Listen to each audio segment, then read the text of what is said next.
Tiago, eu tenho pra mim que algumas situações da vida parece que nos colocam à prova. E a gente vai descobrindo forças das quais a gente nem imaginava que podíamos ter.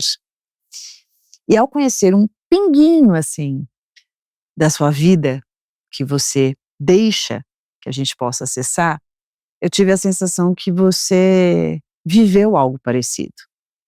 Faz sentido? Sim, com certeza. Me conta.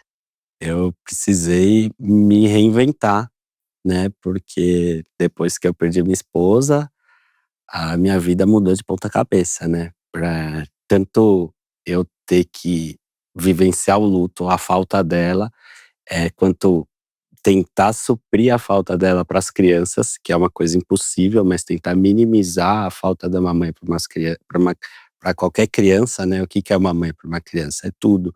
Então isso para mim foi uma dificuldade muito grande, então eu ter que enfrentar o luto, criar as crianças e tentar minimizar a falta da mãe. Então eu tive que aprender a me reinventar até no trabalho, porque até então quando nós dividíamos as funções, a gente tinha um tempinho nosso para trabalhar, tanto eu quanto ela.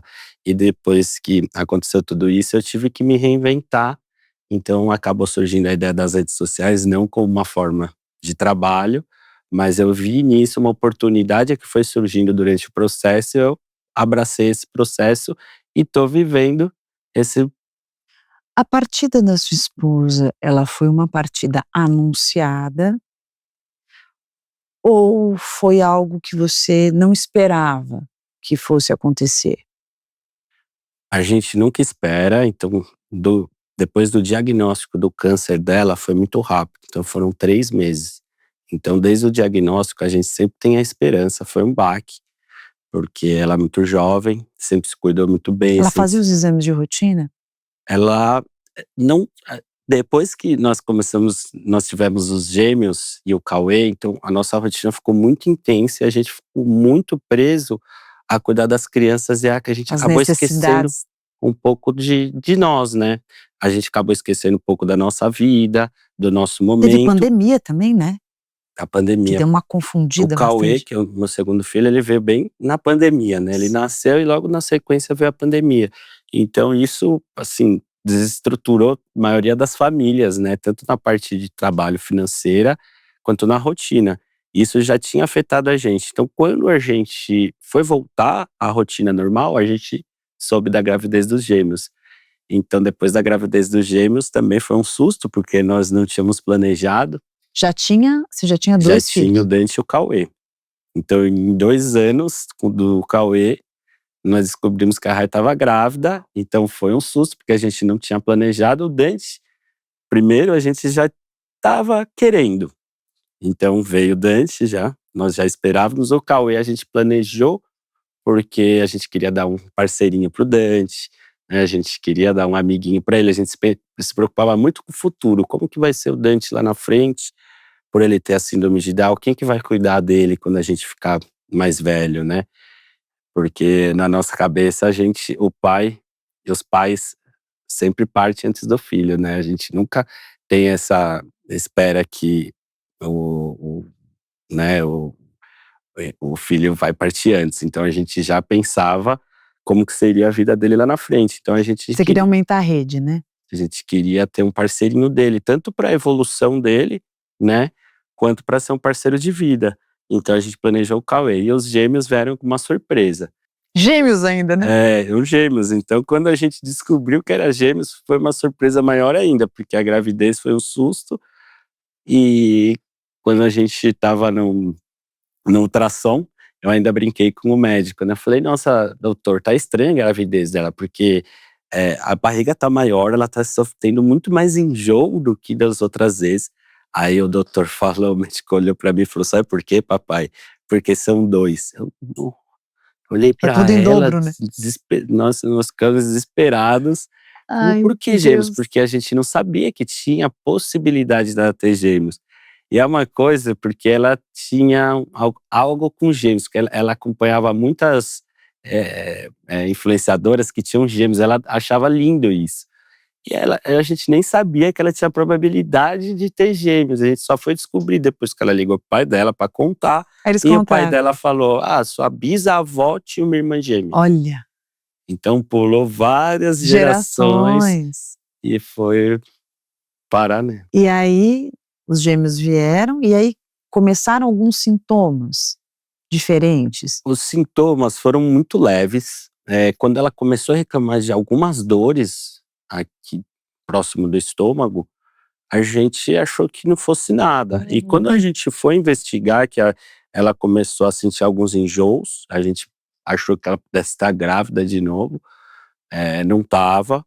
Então a gente começou a investigar, a gente descobriu um câncer que já estava muito avançado no estômago.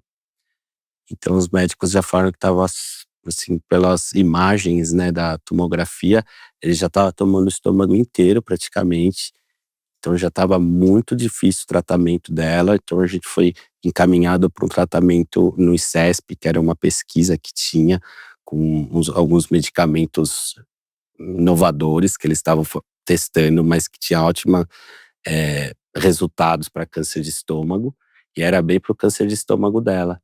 Só que ela não conseguiu entrar nessa pesquisa porque ela não tinha uma mutação que tinha que ter na célula, que chamava HER2.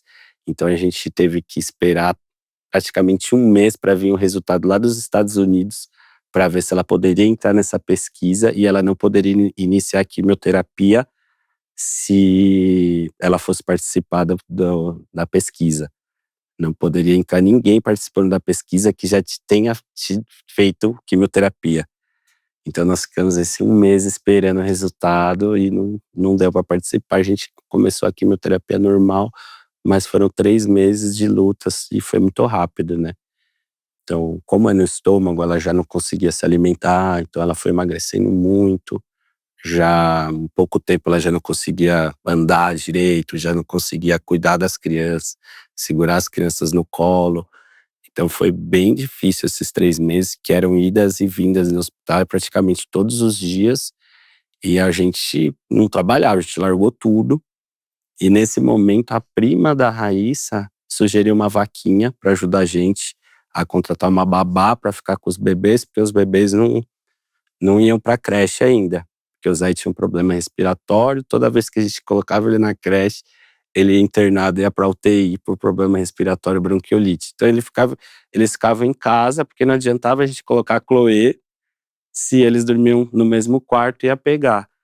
Então a gente conseguiu com essa vaquinha contratar uma babá para ficar lá ajudando, e uma moça para ficar em casa cuidando da casa, para eu conseguir ficar full time com ela, indo no hospital, cuidando dela. Vocês conversavam sobre o que estava acontecendo, ou negava-se um pouco e ficava na funcionalidade do que tinha que fazer? A gente conversava, a gente conversou bastante no último mês que ela estava internada, sobre a partida dela. Eu achei que foi uma conversa difícil, mas muito importante, de ter conversado disso. E eu prometi para ela que ia cuidar das crianças, que ia cuidar do jeito que ela me ensinou, que não ia deixar eles. Essa foi a promessa que eu fiz para ela, porque no último mês estava muito difícil. Tanto ela quanto eu já sabia que eu não tinha chances de cura. Mas mesmo assim eu tinha esperanças, mas nós conseguimos conversar. Então foi uma conversa importante, tanto para ela quanto para mim, mas muito difícil. E as crianças ali, de alguma forma, vendo isso, né? É, eles presenciavam, viam ela vomitando, ela passando mal no quarto, ela não conseguindo fazer o que ela sempre fez, sempre cuidou deles, sempre dava banho, colocava para dormir, ela já não conseguia fazer. Praticamente, depois do diagnóstico, começou a piorar muito, e aí todas essas funções eu fazia, e eles presenciavam, eu falava para eles que o dodói da barriga da mamãe estava muito difícil, e a gente estava lutando para tratar, mas estava muito difícil. E ela tem que ficar em repouso, ela não pode mais ajudar a fazer dormir, agora é o papai que vai fazer tudo. E, por incrível que pareça, eles entenderam super bem. Colaboraram Muito, muito. sim. Interessante o amor, né, como nessa hora parece que o amor ele sustenta, o amor ele faz essa flexibilidade da compreensão, da cumplicidade, o que parece ser impossível vai tomando corpo, né, as coisas vão mesmo no caos, as coisas vão A transcorrendo de gente vai alguma forma. percebendo forças que a gente nunca imagina ou nunca se prepara para ter, né, esse tipo de força, esse tipo de garra que a gente acaba adquirindo durante o processo, né. E aí eu fui vendo que eu tinha muito mais força, porque a morte é um tabu, né, para todo mundo. Então a gente nunca quer falar e nunca quer se imaginar nesse processo, né, de perder alguém muito próximo, de um E ente querido. A estão na gente sempre tenta contramão, se né, distanciar desse sentimento, né. e estão na contramão, né, Tiago, de planos e de uma talvez de capítulos de uma jornada tão recente. Que aí eu precisei me reinventar, porque a gente tinha tantos sonhos, tantos planos. Como que você a conheceu? Conheci ela na faculdade, É, ela também fez arquitetura na mesma faculdade que eu. A gente se conheceu numa festa e desde então a gente já começou a namorar. E que te encantou?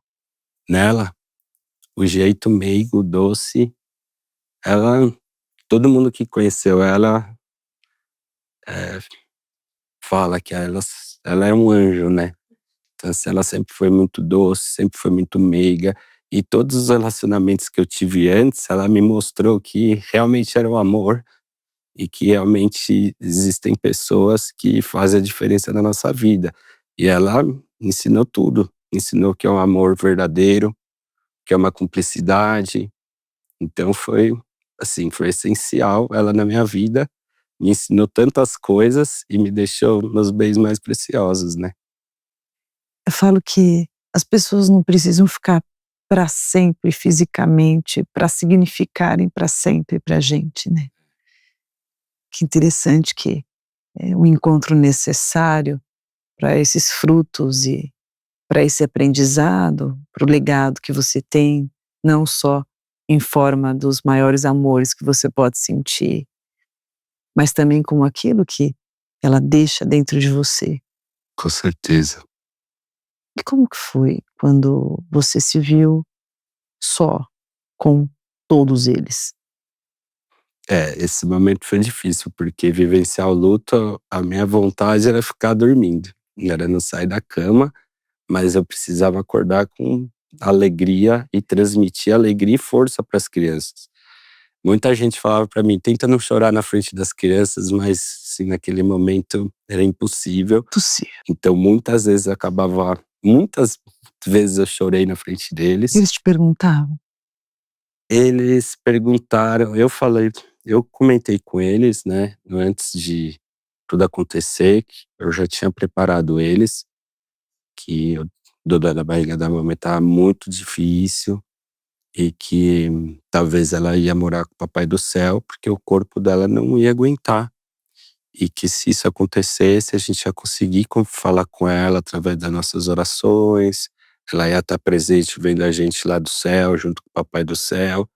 E por incrível que pareça, eles entenderam super bem, eles foram muito fortes, eles que me deram a força para continuar, e eles continuam me dando força para continuar dia a dia, porque cada dia é um desafio, né, assim, tanto de trabalho, quanto de desafio com eles, mas a gente tem que sempre estar se reinventando, então eles vão me ensinando muito, Mas né. quando eles te pegam chorando, que eu imagino que vez ou outra a corda aperte, né, o que você diz para eles? Ou para ele ou para ela que te pergunte.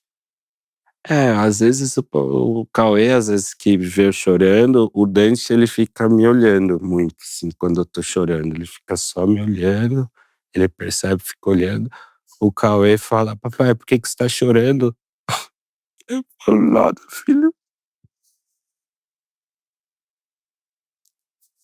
Eu às vezes evito falar o porquê.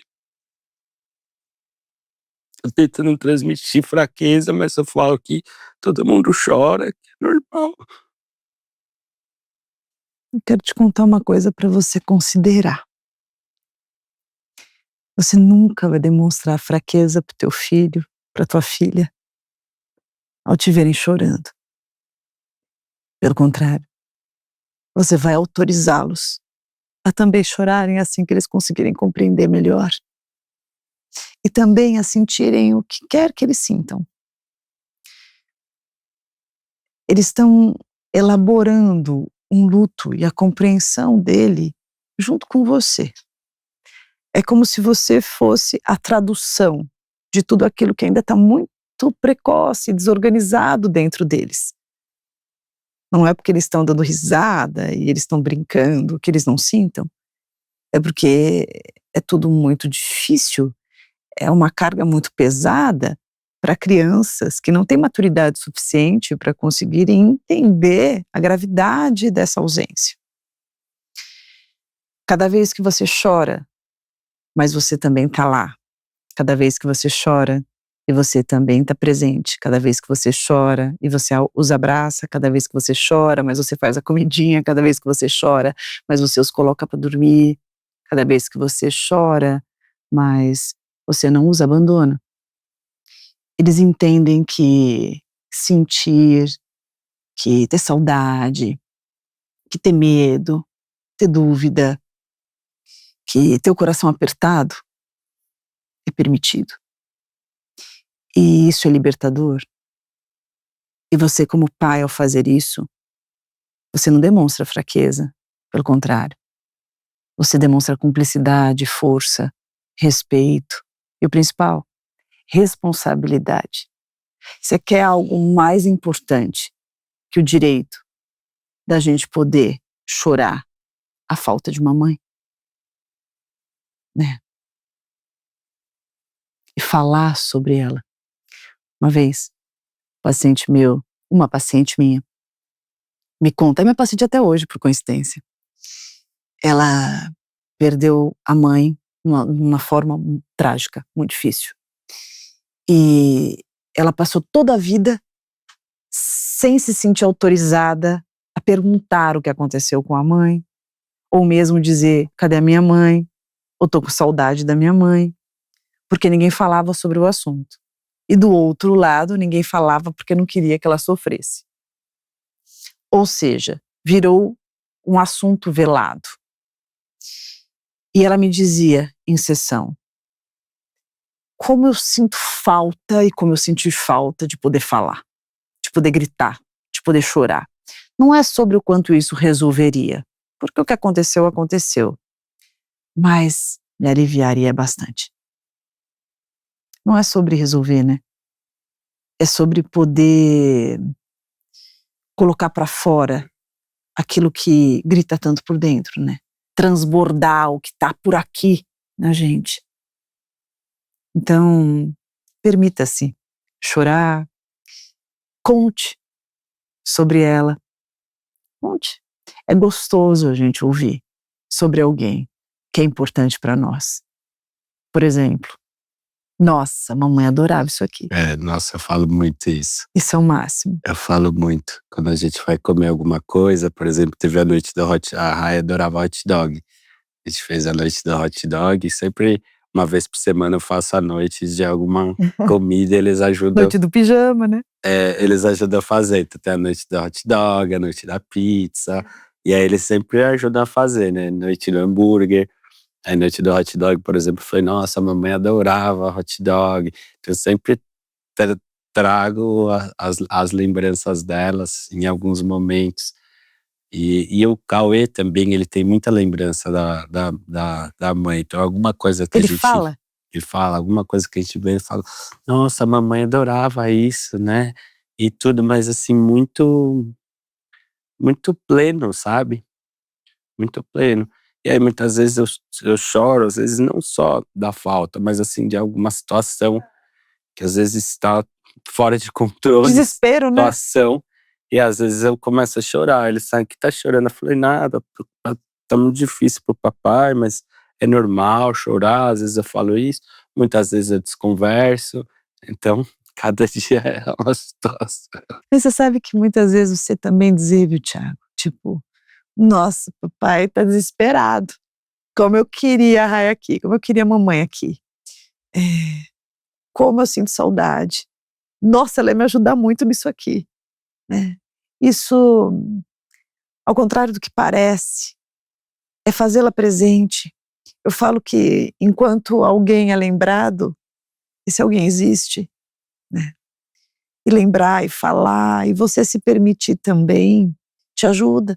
Até para você organizar essa identidade social, né, que você está experimentando. Faz muito pouco tempo, né, faz o quê? 1 ano e pouco? 1 ano e meio. É, então, é muito pouco, né, muito pouco pra gente se sentir e entender que lugar é esse, quem eu sou aqui, né. E é uns altos e baixos, né, às vezes parece que eu tô alguns momentos parece que eu tô bem, é assim, não que superou, mas que a gente tá enfrentando bem, e aí tem alguns momentos que a gente tá mais pra baixo, a gente sente mais, então vai percebendo que tem alguns altos e baixos, assim, nesse processo.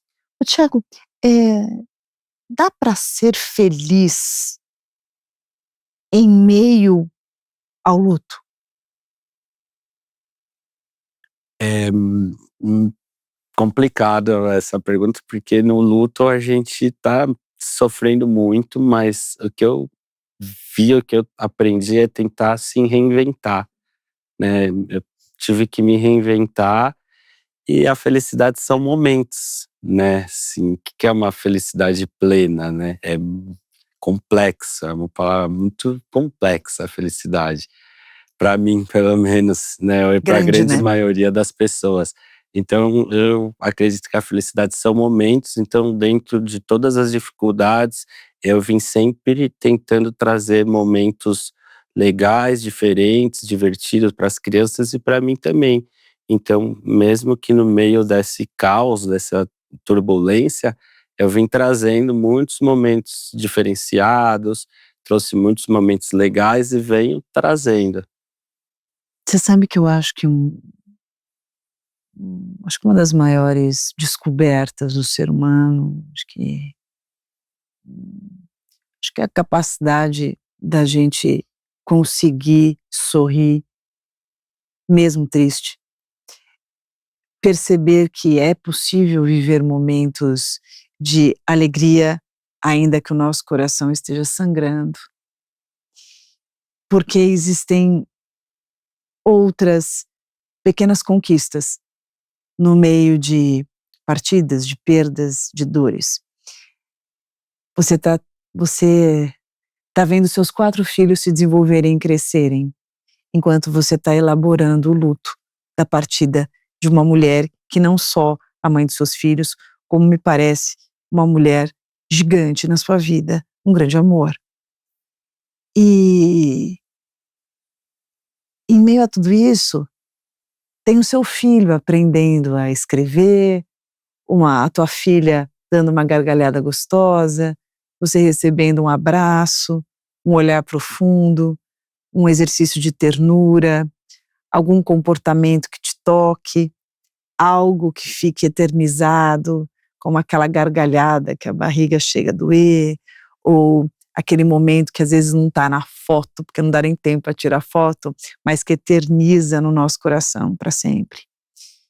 E se permitir também, se permitir sorrir, gozar disso, ainda que há tanta dor que ainda lateja, né, aqui é uma vitória, né. É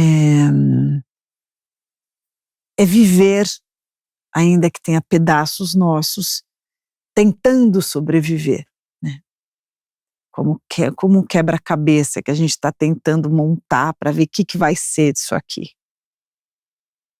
Você fala da reinvenção.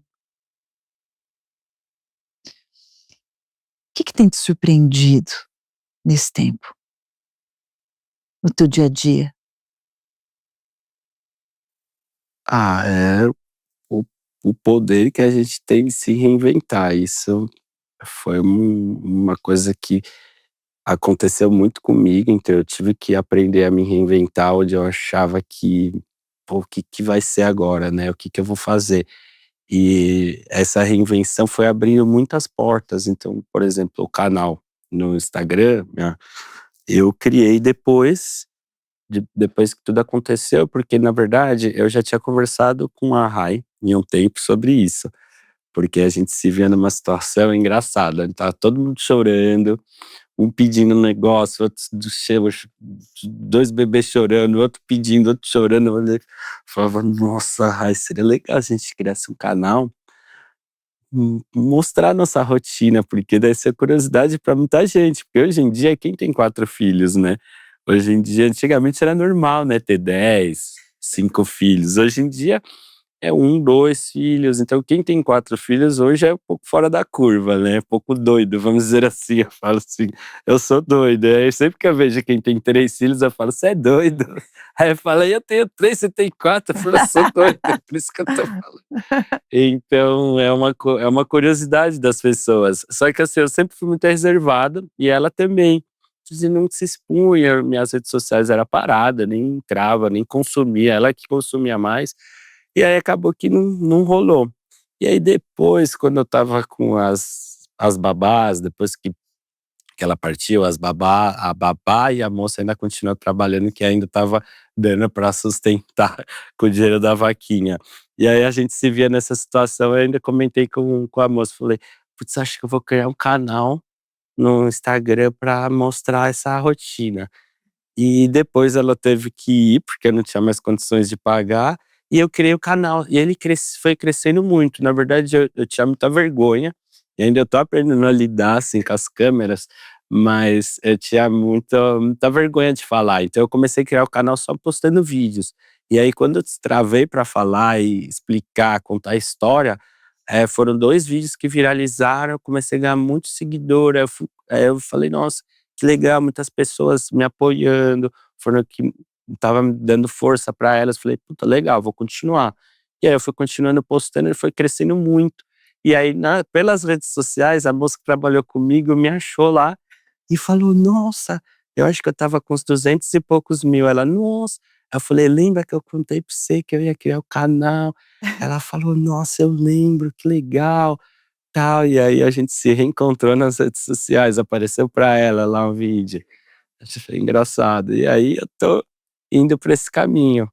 A tua vida é marcada por superações?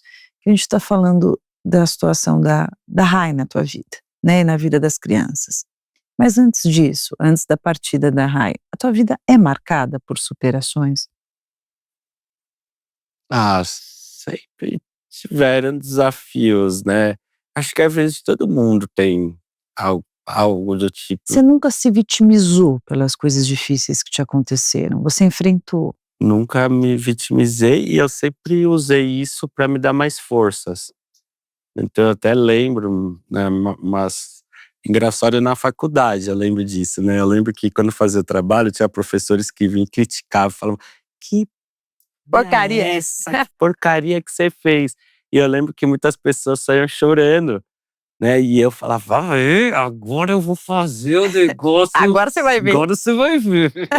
Então sempre me Vou motivou. esfregar na cara desse Agora você professor. vai ver.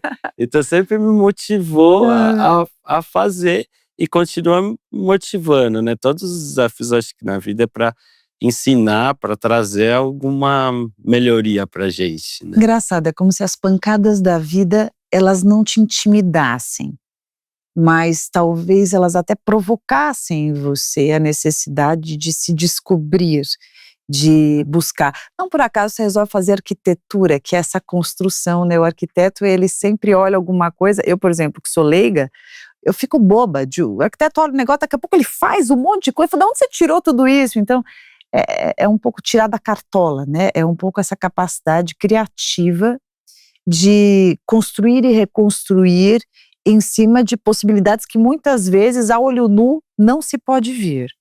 Quais outras superações, além dessa que você me conta, que você poderia destacar aqui, da tua história?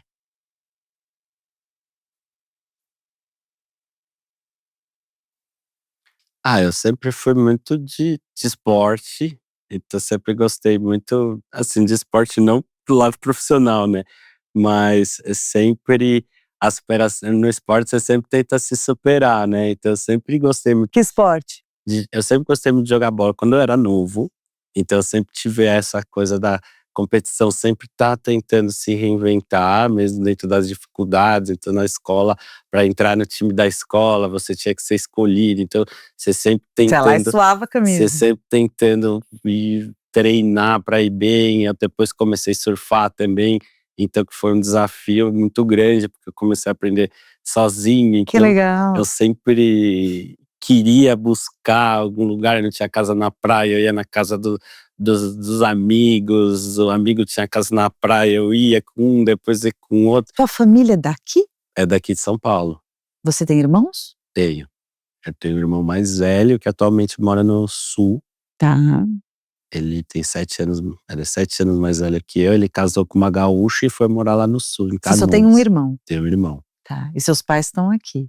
Meus pais estão aqui. E você saiu de casa cedo?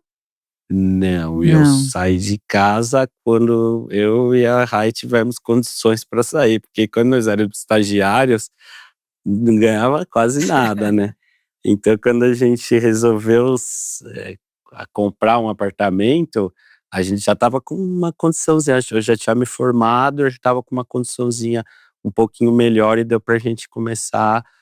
Eu te perguntei isso porque com 4 filhos, você invariavelmente precisa de muita responsabilidade, né. E quando você me conta da tua vida, me parece que essa responsabilidade sempre veio de alguma forma, né, ao esperar ter a grana para assumir uma relação, um casamento, então assim, o senso de responsabilidade sempre existiu em você. Você acha esse um diferencial? Você acha isso que você acha que isso te ajudou na construção do que você tem?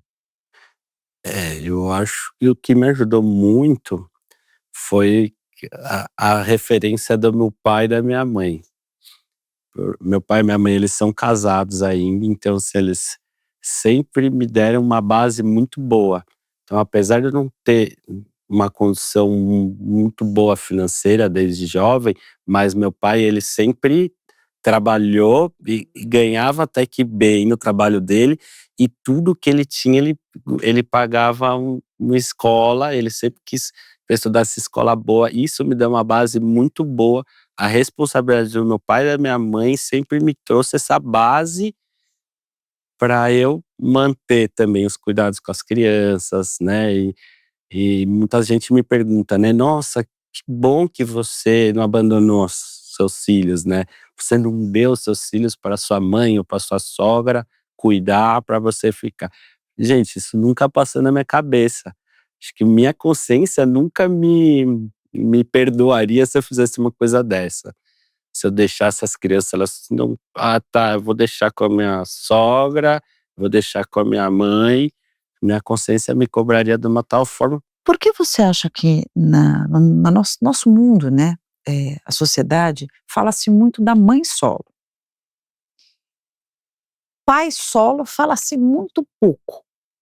Você acha que fala-se pouco, porque existem poucos pais solos, poucos pais que assumem a paternidade, principalmente no teu caso, 4 filhos, ou há um olhar da sociedade mais voltado para a mãe solo? Qual a tua opinião?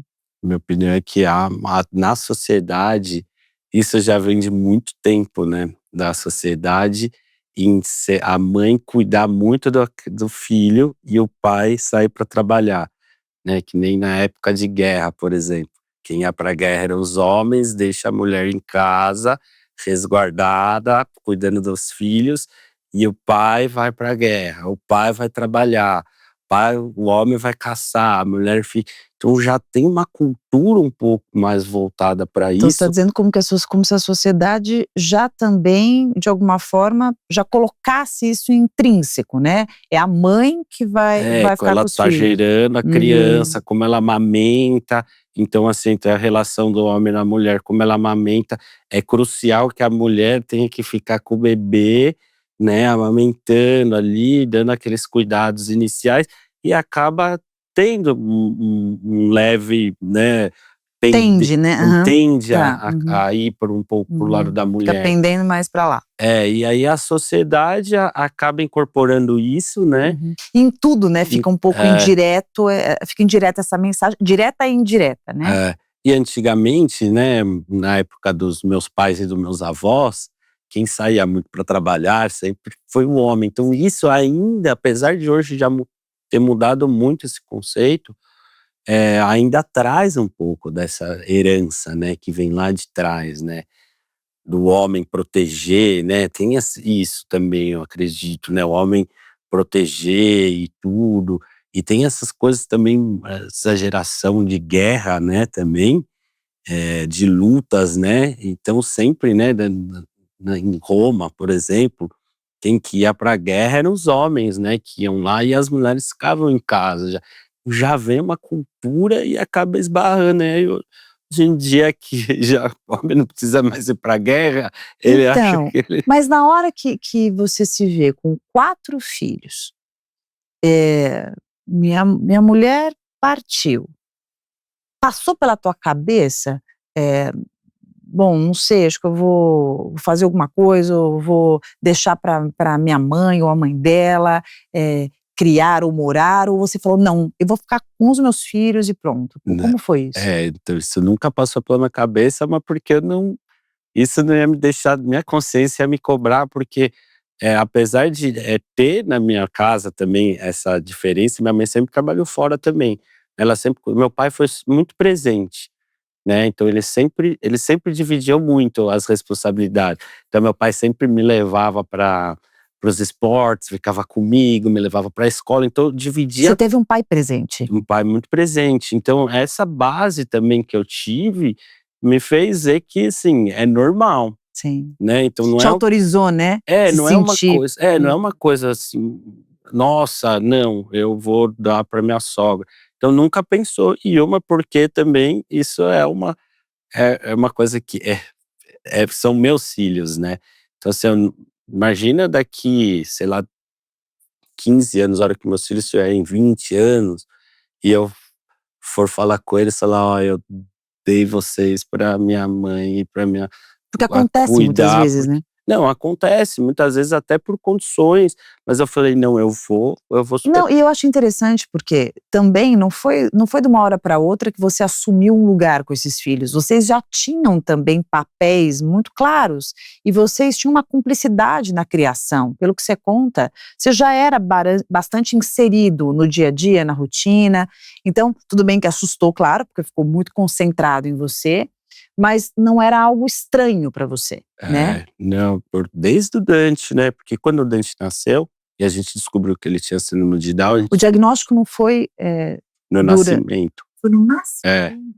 Quando ele nasceu, inclusive quando ele nasceu, e eu já tinha tido contato, quando eu era estagiário, eu trabalhava no escritório que, no fundo, o marido da mulher que trabalhava, Aham. ele tinha ele atendia crianças com síndrome de Down, então ele fazia, tanto terapias com as crianças, quanto ele organizava passeio com as crianças aos finais de semana. Então eu tinha muito contato, inclusive eu tinha um amigo lá com síndrome de Down, que era um menino, a gente conversava muito de futebol, ele era São Paulino e eu também, então a gente conversava muito de futebol, adorava ele. Então quando o Dante nasceu, eu lembro que eu olhei Você na pro hora. olhinho dele, eu já falei: "Nossa", e eu perguntei pro médico, porque quando a gente foi, a gente não tinha levado roupa, nada, a gente não sabia que ia nascer. Quando eu perguntei para o médico, "Ô, doutor, você acha que ele não pode ter síndrome de Down? Olha como que". Você quem Eu perguntou? perguntei, porque ele tinha acabado de nascer, Hum. sabe quando tá pesando, nesse momento E nasceu bem, eu tudo fiquei ok? analisando, aí ele falou: "Não, calma papai, calma, a gente vai ver, mas não, fica tranquilo". E aí eu fui buscar as roupas do tanto do Dante quanto da minha esposa, em casa. E a gente Você já sabia que era menininho, tudo. sim, Tá. só que quando eu cheguei em casa eu já sabia que era, né, eu já tinha, Você nossa, eu sentiu? Você fui, já uhum. com aquele medo, porque é uma novidade, né, Claro, apesar claro, de eu já ter tido, contato, né, a gente não sabe como que vai ser. claro. Então, quando eu cheguei em casa, a Rai me ligou, falou: "Onde você tá? Vem aqui que a médica quer falar com a gente". Ah, já falou lá de cara mesmo. Ela me ligou, falou: Uhum. "Onde você tá?" Que aí eu fui em casa pegar as coisas, e aí eu fiquei refletindo um pouco lá, porque eu já tinha certeza, e a Rai falou: "Não, não é, não é". E aí quando ela me ligou, eu falei: "É, certeza". Eu voltei para pra maternidade, ele falou. E aí foi um desafio pra gente estudar síndrome de Down, Desmistificar também, né. desmistificar, É. saber todas as terapias, médicos. Então foi o primeiro ano que a gente foi em todo tipo de terapia, de profissionais, para entender e saber o que que a gente poderia oferecer para ele, Que sabe. eu acho que essa hora também a gente entra num conflito com os estigmas, né, os estereótipos, as caixinhas que as pessoas colocam, né, as pessoas, as síndromes, e entender que não, esse é o meu filho e muito mais do que qualquer síndrome, eu quero conhecê-lo, né, ele vai se apresentar para mim, que eu falo que é quando a gente dá a oportunidade de descobri-lo e permitir que ele se descubra, E eu porque lembro até etiquetar muito a criança, eu acho que isso limita tanto, limita não só aquele ser humano, como também os pais, dentro das perspectivas possíveis, dentro das descobertas, do quão desbravador pode ser, né, para essa pessoa. e eu lembro até que a gente ficava pensando muito lá na frente, lá no futuro, porque na minha época, a nossa época tinha um preconceito muito maior, né, e crianças que tinham autismo, às vezes a gente nem sabia que ela tinha Nada, autismo, nem qualquer, nem TDAH, nada disso. não tinha esses conceitos, né, essa E outra coisa, não a se gente estimulava é, a criança, né, então a criança tinha qualquer síndrome diagnosticada, síndrome de Down ela que ficava fosse, a separada. criança era isolada e É, pronto, né. E hoje você percebe que de acordo com a forma que os pais encaram e a maneira que é estimulada e como que é conduzida essa criança integrada, é impressionante até onde ela alcança, é né. verdade. É surpreendente, assim, é muito E muito a gente bacana. ficava muito preocupada com eu lembro que a gente conversando, ele tinha dias e a gente sentava conversando, "Nossa, como que vai ser, sei lá, quando ele tiver 15 anos? Ai, como vai?" A gente super preocupada, a gente parou e falou: "Vamos viver um dia de cada vez, porque não adianta a gente ficar sofrendo lá na frente, vamos viver o presente e tudo, beleza". E aí eu me lembro de uma cena, porque com 15 dias ele foi internado, ele ficou entubado, com 15 dias o Dante. E a gente no hospital, ele ficou na UTI e várias outras crianças também na mesma situação com bronquiolite, e eu revezava com ela, ela ficava um dia, eu ficava outro dia, ela ficava um dia, eu ficava outro dia. E a gente estava na Santa Casa, e eram umas 10 crianças, tudo na mesma sala. E eu ficava lá um dia, ela ficava outro, e eu ficava um dia, eu olhava, era só mãe. E as mães também achavam estranho que eu como pai lá, né. E aí eu perguntava, falei: "Cadê os pais?". "Ah, meu marido não vem aqui porque ele não gosta de hospital". Eu falei: "Ah, legal, eu gosto eu tô aqui porque eu gosto de Por que hospital. você estava lá? Você tá aqui porque ninguém Por gosta". que você estava lá? Porque eu revezava com ela, né, Não, por que você estava lá? por causa do meu filho. Sim, porque era claro para você esse lugar. É, com certeza. Muito mais do que gostar ou não gostar, ninguém gosta É, de ver um filho nessa situação, ninguém gosta é. de UTI, ninguém gosta de Ninguém estar no hospital, é, mas a percepção do lugar que você tem com esse filho e o quanto você veste o teu lugar de pai, é uma certeza tão grande que seja onde ele estivesse, você estaria, assim como hoje ele está com você, né. e eu via que lá a gente precisava ficar muito em cima, porque eram muitas crianças, 2 médicos, e cuidando das crianças, então a gente sempre tinha que ficar muito em cima, lá para ver o que estava fazendo com seu filho. Eu era muito ficava muito em cima, assim, cobrando, sabe. "Ah, cadê a médica? Cadê não sei o quê?" Eu era o chato lá, né. Eu era Que muito bom, chato, assim, é. tipo: "Cadê a médica? Ah, a médica tá lá". "Não, eu quero falar com a médica, eu quero falar com a médica". "Não aguento mais esse pai daqui, tira esse pai daqui". E só as mães lá, eu já achava muito estranho isso, né, porque o marido ia lá, ligava, mas a mãe ficava lá, tinha a criança lá com 3 meses e a mãe lá 3 meses. é muito cansativo ficar no hospital. Um dia já cansa muito, você dormir numa cadeira. Então imagina lá a mãe lá sofrendo e o pai: "Não, eu não gosto, eu vou ficar em casa". Você acha que os pais têm essa consciência? Você acha que os pais nem acessam isso? Você acha que eles se acomodam nesse lugar? Ou de fato eles têm a certeza que quem tem que estar ali é a mãe? Eu acho que eles se acomodam nesse lugar e a mãe acaba, já estando ali na proximidade, eles se acomodam e muitas vezes, né, dentro desse conceito de se acomodar, ele acha que é o dever dele mesmo ficar lá. Então é Por que complexo. você acha que você não achava ou você não se acomodava? Mesmo tendo uma esposa atuante, uma esposa que ia, que ficava, o que Eu você acha que acredito acontecia? que foi por conta, talvez, da presença do meu pai sempre em tudo.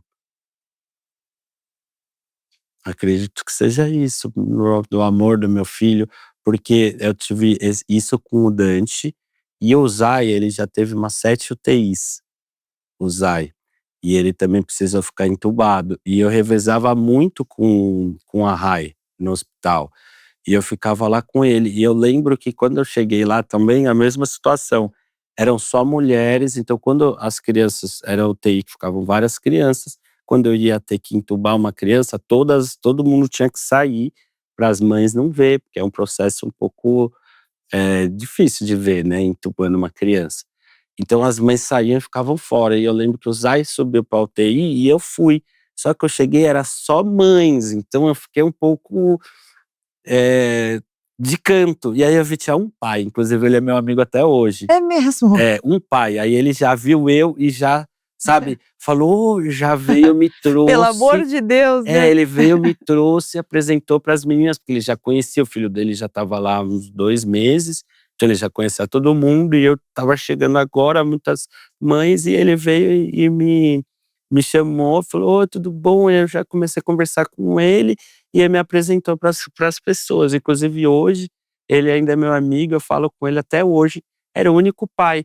E aí depois, assim, do tempo que o Zay ficou lá, eu via, acho que era mais um ou outro que passou que o pai ia também e revezava, mas assim, 90% só as mães. Interessante, né? Quando você me conta isso, o que que você sente? Eu sinto que acaba sendo uma carga muito pesada para a mãe, né, em ter, às vezes, até o marido, às vezes, até tá presente e ela não poder contar com a ajuda dele ali naquele momento, que é um momento muito difícil, porque é momento sentimental, psicológico difícil do seu filho tá lá naquela situação com risco de vida no UTI, e você não poder dividir ali com alguém aquele momento, apesar de você estar podendo falar no telefone, mas, você às vezes precisa ir para casa descansar também, sabe. E re Você estava pensando, você acredita no acaso? Nas coincidências? Você acha que as coisas são por acaso? Não. Eu também não. Eu não conheci a Rai, mas eu fiquei imaginando aqui, pensando, eu acho que ela devia ter um grande sonho de ser mãe. E por mais que lá atrás ela não imaginasse que a vida dela seria curta, no fundo a gente sempre sabe. E aí eu pensei aqui que ao encontrar você, de alguma forma, ela teve a certeza que tinha que ser você para estar com ela nessa jornada curta dela, mas intensa o bastante para um homem como você topar, para ter 4 filhos rapidamente, para dar tempo. E o universo também colaborar. mesmo com o obstáculo que a gente sabe quando se tem um filho com síndrome, o primeiro filho, muitas vezes é difícil ter o segundo.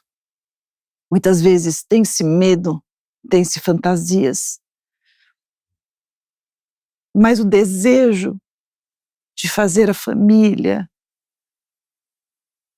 de dar um irmãozinho para ele, de fazer a família crescer, porque o amor sempre foi farto, a certeza da cumplicidade promoveu essa possibilidade, vencendo todos os obstáculos, que você generosamente nem citou. E daí tinha que ser você mesmo para topar isso, essa parada. E nessa curta jornada, conseguir dar vida a 4 seres. E ela poder ter a certeza de que ela cumpriu a missão brilhantemente. E não ter qualquer preocupação de que esses filhos não seriam amados, cuidados, estariam em excelentes mãos, né? Ela tinha o sonho dela sempre foi ser mãe e ela sempre quis ter muitos filhos. Eu imaginei. E ela tinha um dom, assim, tanto qualquer pessoa que conheceu ela, a pessoa meiga que ela sempre foi, todos os amigos, o jeito meigo dela, doce, e a mãe que ela sempre foi. Então, além dela, assim, ser, porque ela tem 4 filhos, né? Os 2 foram partos normais e ela ainda queria os gêmeos com parto normal. Eu falei, você é doida? Eu falei, não, eu tenho aflição de cortar a barriga. E aí teve que ser cesárea, né? No caso, mas assim, então ela teve a oportunidade também de me ensinar, né, o que é ser uma mãe, o que é. O que você acha que ela mais te ensinou? Ela me ensinou. Eu digo que tudo, né? Porque assim, nos relacionamentos que eu tive, foram assim, conturbados, sabe? Aqueles relacionamentos com briga, de ciúmes. Ela me ensinou que isso não existe. Então ela me ensinou que é o amor, me ensinou a ser uma pessoa muito melhor, ser mais calma, mais paciente, me ensinou a ser pai. Então ela me ensinou a ser tudo e me deu tudo, né? Então, assim, ela foi essencial na minha vida, assim, não tenho nem como agradecer em ter tido uma mulher tão especial que nem ela. E hoje em dia eu até falo, né, que talvez isso possa ser uma dificuldade, talvez da minha cabeça, porque muita gente fala, você tá aberto a conhecer novas pessoas?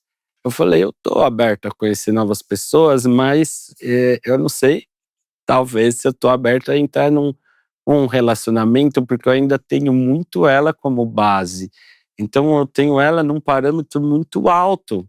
Então eu não posso me comparar, lógico que ninguém é igual a ninguém, nunca vai ter nenhuma high, mas eu ainda tenho esse problema. Então para mim, talvez entrar num relacionamento vai ser um pouquinho difícil, porque eu ainda tenho uma base, eu tenho um parâmetro muito alto dela, sabe? E o que Como você acha mulher, como. e o que você acha que se ela estivesse escutando aqui essa nossa história, essa nossa conversa, ouvindo você falar isso, o que você acha que ela falaria para você?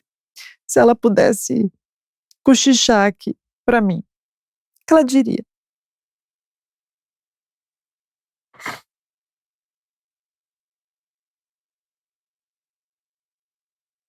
Em relação ao quê? Em relação a você, disso que você acabou de me falar, que ela diria. Você está dizendo que, quando alguém te pergunta se você está aberto, você fala, não sei, acho que para ter alguém mesmo é muito complicado, porque ela está num patamar muito alto, a Rai para mim é muito grande. Se ela estivesse escutando aqui, você acha que ela te diria? Pela serenidade dela, ela ia falar para eu seguir a vida e estar aberto a conhecer as pessoas e não ficar preso a ela, assim, a não deixar de conhecer ou até me relacionar com uma pessoa legal por conta dela em si, né. E eu me preocupar mais em sim, lógico que é uma coisa que eu me preocupo, né, se eu for ter algum relacionamento, não é uma prioridade minha, então deixa acontecer, mas que a pessoa curta os meus cílios, né, e que isso não seja nenhum empecilho, né. Então, assim, eu vejo pelas pessoas que eu conheço, assim, que isso talvez não seria um empecilho e com certeza se for não vai ser a pessoa certa, né, porque não tem Você como. sabe que, se eu pudesse adivinhar o que ela diria com tudo que você me falou aqui, é que ela confia tanto em você, e ela quer tanto que você seja feliz, e ela tem tanta certeza que no momento certo você vai saber, É. e ela sabe que você tem responsabilidade o bastante para fazer isso com discernimento, e que ela está muito tranquila. É, porque às vezes as pessoas não entendem, né, se fala: "Putz, eu acho que eu não tô preparado para um relacionamento", porque assim, talvez eu não entraria num relacionamento ainda com esse sentimento. Uma, porque eu poderia até magoar a pessoa, então eu não seria um par correto ali, e tendo ainda esse sentimento, enquanto eu acho que é mais o tempo mesmo, né, então se eu tô aberto a conhecer pessoas, mas para entrar num relacionamento, falar: "Putz, eu não tô preparado", a pessoa fala: "Ih", né, tipo, ela não vai entender Você isso, sabe né, às que vezes que eu tô falando. eu acho que eu acho que às vezes a gente se cobra ou se fecha. E o fundamental nesse momento é você respeitar o teu momento, o teu luto, a tua reconstrução e reinvenção de si, não forçar que nada aconteça e nem que não aconteça, mas priorize o que de alguma forma te traz segurança, te traz paz, e tenha certeza, 2 certezas, que se alguém for entrar na sua vida, isso vai acontecer de uma forma muito suave, e que não vai haver qualquer pressão. E quando você perceber, aquilo já vai estar acontecendo. E eu tenho a impressão que, se ela nos escutasse, é isso que ela espera, que as coisas transcorram da maneira mais fluida e tranquila possível. Você não tem obrigação de estar ou não estar com ninguém. Você tem cumprido o seu papel brilhantemente. E o que ela mais quer, eu tenho certeza, é que você se cuide. Eu acho que a sociedade também, por exemplo, eu estava conhecendo uma pessoa, então fala pra aí a mãe da pessoa fala: "E aí, vai ô, não vai, não vai?" Aí a pessoa fala: "E aí, vai?" Eu falo, sabe, não, calma, né, Não deixa pressiona, né? rolar, Não me não pressiona. impressiona, deixa rolar. Então as pessoas elas estão, tipo, não só por elas, eu acho que essa ansiedade da vida, né, para fazer ou para estar dentro do que a sociedade impõe ou que algum familiar, alguma pessoa impõe, acha que tem que acontecer daquele jeito e não deixa fluir naturalmente, né, que é o que eu quero, é fluir naturalmente, sem pressão, exatamente como você falou, deixa rolar e que elas vai acontecendo naturalmente, né. Tudo que é sob pressão não funciona muito bem, né. É Eu vou eu forçado, vou deixar uma mensagem para você. Pode ser? claro. Tiago, é sobre isso. Não existe acaso.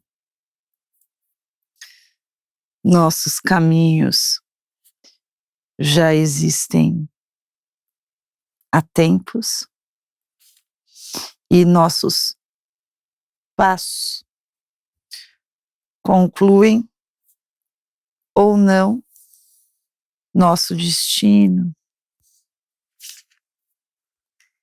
Que sorte a sua, que sorte da Rai.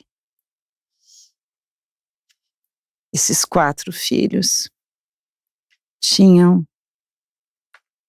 que estar aqui e virem de vocês mais do que o tempo de vida de uma mãe, o que é mais valioso é a certeza da mãe suficientemente boa, amorosa e única que a Rai foi e sempre será. Afinal, mães são eternas, nessa ou em qualquer dimensão. Assumir esse lugar e transbordar amor, se dividindo em 1000 com tantos braços e funções, não é sufoco, mas oportunidade e privilégio.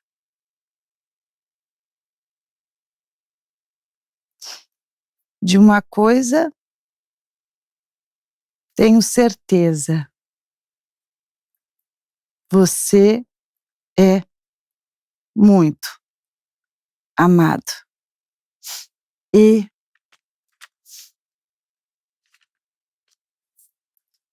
possui a consciência tranquila do seu dever como pai e escolha de ser o que é de forma plena, inteira e íntegra. Jamais esqueça de si. Cuide deles e cuide de você, porque eles precisam de ti e você ainda mais de si mesmo. Você merece, pode e deve receber muito carinho, apoio, suporte e ser muito, muito feliz em todos os capítulos da sua história, sejam eles difíceis, dolorosos ou deliciosos.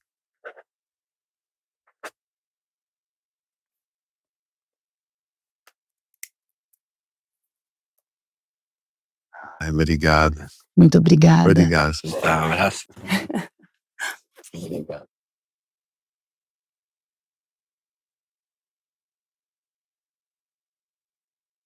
Nos vemos na próxima sessão.